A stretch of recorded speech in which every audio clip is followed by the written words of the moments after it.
ሁለት ሊፍቶች ይኖሩታል። ደረጃ አለን። G+10 ማለት ነው። እዚህ ጋር እንደምናየው ዊንግ ይኖራል። በቂ ብርሃን እናገኛለን ማለት ነው። እዚህ ጋር የምናየው ደግሞ ሰፊ ስፔስ አላቸው።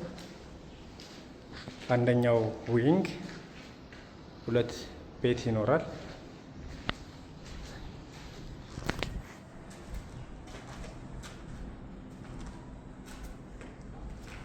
ሰፊ ጋፕ አላቸው ማለት ነው በሁለቱ ቤቶች መካከል። ስለዚህ አንደኛው ቤት ስናየው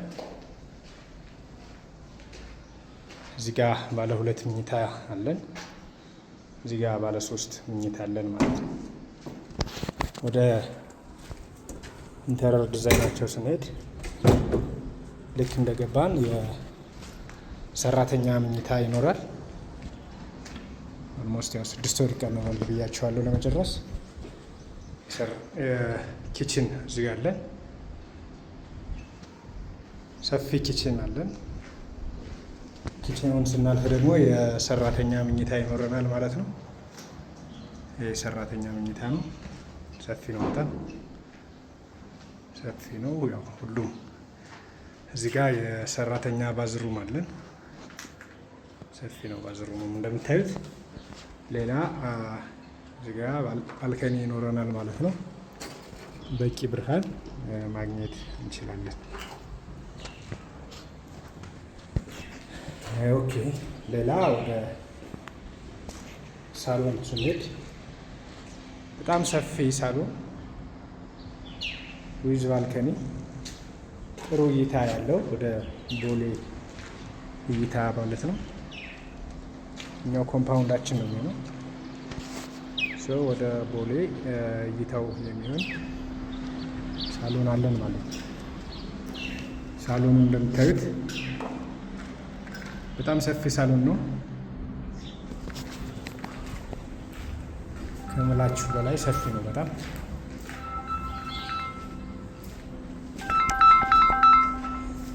ይህን የመሰለ ሳሎን አለው ማለት ነው። ሌላ ወደ መኝታ ቤቶች ስንሄድ እዚህ ጋር እንደምናየው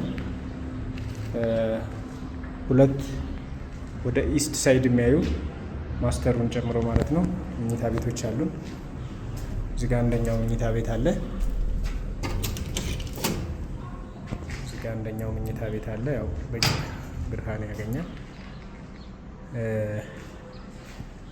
እዚህ በተመሳሳይ በኢስት ሳይድ ማለት ነው ማስተር ቤድሩማችን ይኖራል። እዚህ ጋር የምናየው ማስተር ቤድሩም ነው። ሰፊ ነው ማስተር ቤድሩም። እይታው በተመሳሳይ ወደ ኢስት ሳይድ ወደ ቦሌ ይሆናል ማለት ነው። እዚህ ጋር ባዝሩም ይኖራል። የማስተሩ ባዝሩም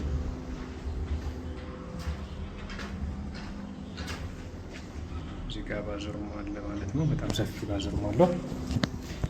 ሌላ ኮመን ባዝሩማችን አለ። እዚህ ጋር ሁሉም ቬንቲሌሽን ይኖራቸዋል።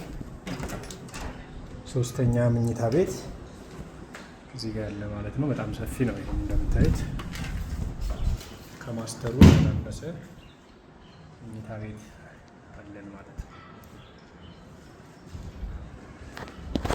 እዚህ ጋር እንደምታያት ደግሞ የዋሽንግ ሩም አለችን ማለት ነው።